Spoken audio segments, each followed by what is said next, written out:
C. Pembentukan negara Madinah. Setelah tiba dan diterima penduduk Yathrib Madinah, Nabi resmi menjadi pemimpin penduduk kota itu. Babak baru dalam sejarah Islam pun dimulai. Berbeda dengan periode Mekah, pada periode Madinah Islam merupakan kekuatan politik. Ajaran Islam yang berkenaan dengan kehidupan masyarakat banyak turun di Madinah. Nabi Muhammad mempunyai kedudukan bukan saja sebagai kepala agama, tetapi juga sebagai kepala negara. Dengan kata lain, dalam diri Nabi terkumpul dua kekuasaan, kekuasaan spiritual dan kekuasaan duniawi. Kedudukannya sebagai Rasul secara otomatis merupakan kepala negara. Dalam rangka memperkokoh masyarakat dan negara baru itu, ia segera meletakkan dasar-dasar kehidupan bermasyarakat. Dasar pertama, pembangunan masjid. Selain untuk tempat sholat, juga sebagai sarana penting untuk mempersatukan kaum muslimin dan mempertalikan jiwa mereka. Di samping sebagai tempat bermusyawarah, merundingkan masalah-masalah yang dihadapi. Masjid pada masa Nabi bahkan juga berfungsi sebagai pusat pemerintahan. Dasar kedua adalah ukhuwah Islamiyah, persaudaraan sesama muslim. Nabi mempersaudarakan antara golongan muhajirin, orang-orang yang hijrah dari Mekah ke Madinah, dan Ansor, penduduk Madinah yang sudah masuk Islam dan ikut membantu kaum muhajirin tersebut. Dengan demikian diharapkan setiap muslim merasa terikat dalam satu persaudaraan dan kekeluargaan.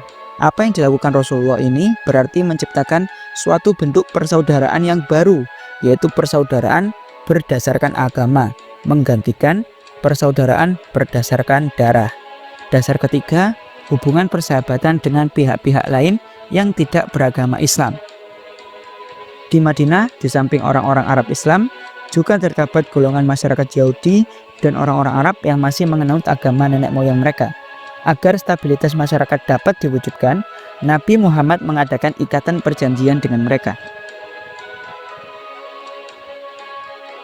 Sebuah piagam yang menjamin kebebasan beragama orang-orang Yahudi sebagai satu komunitas dikeluarkan. Setiap golongan masyarakat memiliki hak tertentu dalam bidang politik dan keagamaan. Kemerdekaan beragama dijamin dan seluruh anggota masyarakat berkewajiban mempertahankan keamanan negeri dari serangan luar. Dalam perjanjian itu jelas disebutkan bahwa Rasulullah menjadi kepala pemerintahan karena sejauh menyangkut peraturan dan tata tertib umum, otoritas mutlak diberikan kepada beliau. Dalam bidang sosial, dia juga meletakkan dasar persamaan antara sesama manusia. Perjanjian ini dalam pandangan ketatanegaraan sering disebut dengan Konstitusi Madinah. Dengan terbentuknya negara Madinah, Islam makin bertambah kuat. Perkembangan Islam yang pesat itu membuat orang-orang Mekah dan musuh-musuh Islam lainnya menjadi risau. Kerisauan ini akan mendorong orang-orang Quraisy berbuat apa saja untuk menghadapi kemungkinan-kemungkinan gangguan dari musuh. Nabi sebagai kepala pemerintahan mengatur siasat dan membentuk pasukan tentara. Umat Islam diizinkan berperang dengan dua alasan. Satu, untuk mempertahankan diri dan melindungi hak miliknya. Dan dua, menjaga keselamatan dalam penyebaran kepercayaan dan mempertahankannya dari orang-orang yang menghalang-halanginya. Dalam sejarah negara Madinah, ini memang banyak terjadi peperangan sebagai upaya kaum muslimin mempertahankan diri dari serangan musuh. Nabi sendiri di awal pemerintahannya mengadakan berbagai ekspedisi keluar kota sebagai aksi siaga melatih kemampuan calon pasukan yang memang mutlak diperlukan untuk melindungi dan mempertahankan negara yang baru dibentuk. Perjanjian damai dengan berbagai kabilah di sekitar Madinah juga diadakan dengan maksud memperkuat kedudukan Madinah. Perang pertama yang sangat menentukan masa depan negara Islam ini adalah Perang Badar, perang antara kaum muslimin dengan musyrik Quraisy. Pada tanggal 8 Ramadan tahun kedua Hijriah, Nabi bersama 305 orang muslim bergerak keluar kota membawa perlengkapan yang sederhana. Di daerah Badar, kurang lebih 120 km dari Madinah, pasukan Nabi bertemu dengan pasukan Quraisy yang berjumlah 900 sampai 1000 orang. Nabi sendiri yang memegang komando. Dalam perang ini kaum muslimin keluar sebagai pemenang. Namun, orang-orang Yahudi Madinah tidak senang. Mereka memang tidak sepenuh hati menerima perjanjian yang telah dibuat antara mereka dengan Nabi. Tidak lama setelah perang tersebut, Nabi menandatangani sebuah piagam perjanjian dengan beberapa suku Badui yang kuat. Suku Badui ini ingin sekali menjalin hubungan dengan Nabi setelah melihat kekuatan Nabi semakin meningkat. Selain itu, setelah perang Badar, Nabi juga menyerang suku Yahudi Madinah dan Koinuko yang berkomplot dengan orang-orang Mekah untuk mengalahkannya. Orang-orang Yahudi ini akhirnya memilih meninggalkan Madinah dan pergi menuju Adriyat di perbatasan Syria. Bagi kaum Quraisy Mekah, kekalahan mereka dalam perang Badar merupakan pukulan berat. Mereka bersumpah akan membalas dendam. Pada tahun ketiga Hijriah, mereka berangkat menuju Madinah membawa tidak kurang dari 3.000 pasukan berkendara unta. 200 pasukan berkuda di bawah pimpinan Khalid bin Walid. 700 orang di antara mereka memakai baju besi. Nabi Muhammad menyongsong kedatangan mereka dengan pasukan sekitar 1.000 orang. Namun baru saja melewati batas kota, Abdullah bin Ubay, seorang munafik dengan 300 orang Yahudi, membelot dan kembali ke Madinah. Mereka melanggar perjanjian dan disiplin perang. Meskipun demikian, dengan 700 pasukan yang tertinggal, Nabi melanjutkan perjalanan. Beberapa kilometer dari kota Madinah, tepatnya di Bukit Uhud, kedua pasukan bertemu. Perang dahsyat pun berkobar. Pertama-tama, prajurit Islam dapat memukul mundur tentara musuh yang lebih besar itu. Pasukan berkuda yang dipimpin oleh Khalid bin Walid gagal menembus benteng pasukan pemanah Islam. Dengan disiplin yang tinggi dan strategi perang yang jitu, pasukan yang lebih kecil itu ternyata mampu mengalahkan pasukan yang lebih besar. Kemenangan yang sudah diambang pintu ini tiba-tiba gagal karena godaan harta peninggalan musuh. Prajurit Islam mulai memungut harta rampasan perang tanpa menghiraukan gerakan musuh, termasuk di dalamnya anggota pasukan pemanah yang telah diperingatkan Nabi agar tidak meninggalkan pos. Kelengahan kaum muslimin ini dimanfaatkan dengan baik oleh musuh. Khalid bin Walid berhasil melumpuhkan pasukan pemanah Islam dan pasukan Quraisy yang tadinya sudah kabur berbalik menyerang. Pasukan Islam menjadi porak-poranda dan tak mampu menangkis serangan tersebut. Satu persatu pahlawan Islam gugur. Bahkan Nabi sendiri terkena serangan musuh. Perang ini berakhir dengan 70 orang Islam syahid di medan laga. Pengkhianatan Abdullah bin Ubay dan pasukan Yahudi diganjar dengan tindakan tegas. Bani Nadir, satu dari 2 suku Yahudi di Madinah yang berkomplot dengan Abdullah bin Ubay, diusir ke luar kota. Kebanyakan mereka mengungsi di Khaybar. Sedangkan suku Yahudi lainnya, yaitu Bani Quraisyah, masih tetap di Madinah. Masyarakat Yahudi mengungsi ke Khaybar untuk kemudian mengadakan kontak dengan masyarakat Mekah untuk menyusun kekuatan bersama guna menyerang Madinah. Mereka membentuk pasukan gabungan yang terdiri dari 24.000 orang tentara. Di dalamnya juga tergabung beberapa suku Arab lain. Mereka bergerak menuju Madinah pada tahun ke-5 Hijriah. Atas usul Salman Al-Farisi, Nabi memerintahkan umat Islam menggali parit untuk pertahanan. Setelah tentara sekutu tiba, mereka tertahan oleh parit itu. Namun mereka mengepung Madinah dengan mendirikan kemah-kemah di luar parit hampir sebulan lamanya. Perang ini disebut dengan Perang Ahzab, sekutu beberapa suku, atau Perang Khandaq, atau artinya parit. Dalam suasana kritis itu, orang-orang Yahudi Bani Quraisyah dipimpin Ka'ab bin As'ad berkhianat. Hal ini membuat umat Islam semakin terjepit. Setelah sebulan pengepungan, angin dan badai turun amat kencang, menghantam dan menerbangkan kemah-kemah dan seluruh perlengkapan tentara sekutu. Mereka terpaksa menghentikan pengepungan dan kembali ke negeri masing-masing tanpa hasil apapun. Sementara itu, pengkhianat-pengkhianat Yahudi Bani Quraisyah dijatuhi hukuman berat berupa hukuman mati. Pada tahun ke-6 Hijriah, ketika ibadah haji sudah disyariatkan, Nabi memimpin sekitar 1.000 kaum muslimin berangkat ke Mekah. Bukan untuk berperang, melainkan untuk melakukan ibadah umroh. Karena itu, mereka mengenakan pakaian ihram tanpa membawa senjata. Sebelum tiba di Mekah, mereka berkemah di Hudaybiyah, beberapa kilometer dari Mekah. penduduk Mekah tidak mengizinkan mereka masuk kota. Akhirnya diadakan perjanjian yang dikenal dengan nama Perjanjian Hudaybiyah, yang isinya antara lain: 1. Kaum muslimin belum boleh mengunjungi Ka'bah tahun ini, tetapi ditangguhkan sampai tahun depan. 2. Lama kunjungan dibatasi sampai 3 hari saja. 3. Kaum muslimin wajib mengembalikan orang-orang Mekah yang melarikan diri ke Madinah. Sedangkan sebaliknya pihak Quraisy tidak harus menolak orang-orang Madinah yang kembali ke Mekah.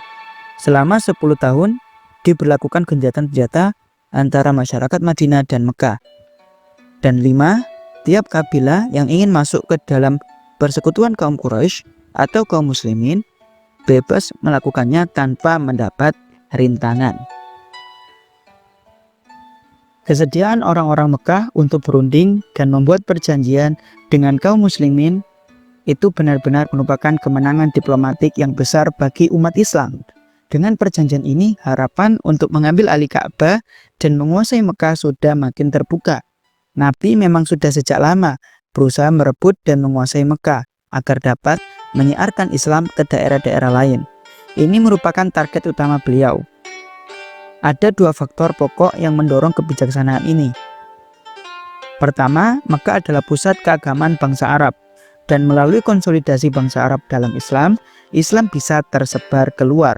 Kedua, apabila suku Nabi sendiri dapat diislamkan, Islam akan memperoleh dukungan yang kuat karena orang-orang Quraisy mempunyai kekuasaan dan pengaruh yang besar. Setahun kemudian, ibadah haji ditunaikan sesuai dengan rencana. Banyak orang Quraisy yang masuk Islam setelah menyaksikan kemajuan-kemajuan yang dicapai oleh masyarakat Islam Madinah. Gencatan senjata telah memberi kesempatan kepada Nabi untuk menoleh berbagai negeri lain sambil memikirkan bagaimana cara mengislamkan mereka. Salah satu cara yang ditempuh Nabi adalah mengirim utusan dan surat kepada kepala-kepala negara dan pemerintahan. Di antara raja-raja yang dikirimi surat ialah Raja Ghassan, Mesir, Abyssinia, Persia, dan Romawi.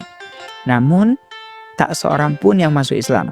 Ada yang menolak dengan baik dan simpati, tetapi ada juga yang menolak dengan kasar, seperti yang diperlihatkan oleh Raja Ghassan. Utusan yang dikirim Nabi dibunuh dengan kejam oleh Raja Ghassan. Untuk membalas perlakuan ini, Nabi mengirim pasukan sebanyak 3.000 orang. Peperangan terjadi di Mu'tah, sebelah utara Jazirah Arab. Pasukan Islam mendapat kesulitan menghadapi tentara Ghassan yang mendapat bantuan dari Romawi. Beberapa pahlawan gugur melawan pasukan berkekuatan ratusan ribu orang itu.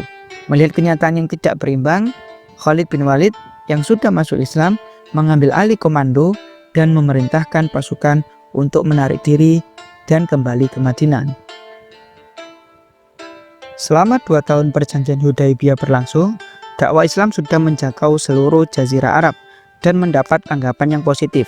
Hampir seluruh Jazirah Arab termasuk suku-suku yang paling selatan menggabungkan diri dalam Islam. Hal ini membuat orang-orang Mekah merasa terpojok. Perjanjian Hudaybiyah ternyata menjadi senjata bagi umat Islam untuk memperkuat dirinya. Oleh karena itu, secara sepihak orang-orang kafir Quraisy membatalkan perjanjian tersebut. Melihat kenyataan ini, Rasulullah segera bertolak ke Mekah dengan 10.000 orang tentara untuk melawan mereka. Nabi Muhammad tidak mengalami kesukaran apa-apa dan memasuki kota Mekah tanpa perlawanan. Beliau tampil sebagai pemenang. Patung-patung berhala di seluruh negeri dihancurkan. Setelah itu, Nabi berkhutbah menjanjikan ampunan Tuhan kepada kafir Quraisy. Sesudah khutbah disampaikan, mereka datang berbondong-bondong memeluk agama Islam. Sejak itu, Mekah berada di bawah kekuasaan Nabi. Sekalipun Mekah dapat dikalahkan, masih ada 2 suku Arab yang masih menentang, yaitu Bani Thaqif di Taif dan Bani Hawazin di antara Taif dan Mekah. Kedua suku ini berkomplot membentuk pasukan untuk memerangi Islam. Mereka ingin menuntut bela atas berhala-berhala mereka yang diruntuhkan Nabi dan umat Islam di Ka'bah. Nabi mengerahkan sekitar 12.000 tentara menuju Hunain untuk menghadapi mereka. Pasukan ini dipimpin langsung oleh beliau sehingga umat Islam memenangkan pertempuran dalam waktu yang tidak terlalu lama. Dengan ditaklukkannya Bani Saqif dan Bani Hawazin, seluruh Jazirah Arab berada di bawah kepemimpinan Nabi. Melihat kenyataan ini, Heraklius menyusun pasukan besar di utara Jazirah Syria yang merupakan daerah pendudukan Romawi. Dalam pasukan besar itu bergabung Bani Ghassan dan Bani Lakhmides. Untuk menghadapi pasukan Heraklius ini, banyak pahlawan Islam yang menyediakan diri siap berperang bersama Nabi sehingga terhimpun pasukan Islam yang besar. Melihat besarnya pasukan Islam yang dipimpin Nabi, tentara Romawi itu menjadi kecut. Akhirnya mereka menarik diri kembali ke daerahnya. Nabi sendiri tidak melakukan pengejaran, tetapi berkemah di Tabuk. Di sini beliau membuat beberapa perjanjian dengan penduduk setempat. Dengan demikian, daerah perbatasan itu dapat dirangkul ke dalam barisan Islam. Perang Tabuk merupakan perang terakhir yang diikuti Rasulullah Shallallahu Alaihi Wasallam. Pada tahun ke-9 dan 10 Hijriah atau tahun 630 sampai 632 Masehi, banyak suku dari berbagai pelosok Arab mengutus delegasinya kepada Nabi Muhammad, menyatakan ketundukan mereka. Masuknya orang-orang Mekah ke dalam agama Islam rupanya mempunyai pengaruh yang amat besar pada penduduk padang pasir yang liar itu. Tahun ini disebut dengan Tahun Persatuan. Persatuan bangsa Arab telah terwujud. Peperangan antar suku yang berlangsung sebelumnya telah berubah menjadi persaudaraan satu agama. Dalam kesempatan menunaikan ibadah haji yang terakhir, yakni Haji Wada tahun 10 Hijriah atau tahun 631 Masehi, Nabi Muhammad menyampaikan khutbah yang sangat bersejarah. Isi khutbah itu antara lain larangan menumpahkan darah kecuali dengan hak dan larangan mengambil harta orang lain dengan batil, karena nyawa dan harta benda adalah suci. Larangan riba dan larangan menganiaya, perintah untuk memperlakukan para istri dengan baik dan lemah lembut, dan perintah menjauhi dosa. Semua pertengkaran antara mereka di zaman jahiliyah harus saling dimaafkan. Balas dendam dengan tebusan darah sebagaimana berlaku di zaman jahiliyah tidak lagi dibenarkan. Persaudaraan dan persamaan di antara manusia harus ditegakkan. Hamba sahaya harus diperlakukan dengan baik. Mereka makan seperti apa yang dimakan tuannya dan memakai seperti apa yang dipakai tuannya. Dan yang terpenting adalah umat Islam harus selalu berpegang kepada dua sumber yang tak pernah usang, Al-Quran dan Sunnah Nabi Muhammad Shallallahu Alaihi Wasallam. Isi khutbah ini merupakan prinsip-prinsip yang mendasari gerakan Islam. Selanjutnya, prinsip-prinsip itu bila disimpulkan adalah kemanusiaan, persamaan, keadilan ekonomi, kebajikan, dan solidaritas. Setelah itu, Nabi Muhammad segera kembali ke Madinah. Beliau mengatur organisasi masyarakat kabilah yang telah memeluk agama Islam. Petugas keagamaan dan para dai dikirim ke berbagai daerah dan kabilah untuk mengajarkan ajaran-ajaran Islam, mengatur peradilan, dan memungut zakat. 2 bulan setelah itu, Nabi menderita sakit demam. Tenaganya dengan cepat berkurang. Pada hari Senin, tanggal 12 Rabiul Awal tahun ke-11 Hijriah atau 8 Juni 632 Masehi, Nabi Muhammad Shallallahu Alaihi Wasallam wafat di rumah istrinya Aisyah. Dari perjalanan sejarah Nabi ini dapat disimpulkan bahwa Nabi Muhammad Shallallahu Alaihi Wasallam di samping sebagai pemimpin agama juga adalah seorang negarawan, pemimpin politik, dan administrasi yang cakap. Hanya dalam waktu 11 tahun menjadi pemimpin politik, beliau berhasil menundukkan seluruh Jazirah Arab ke dalam kekuasaannya.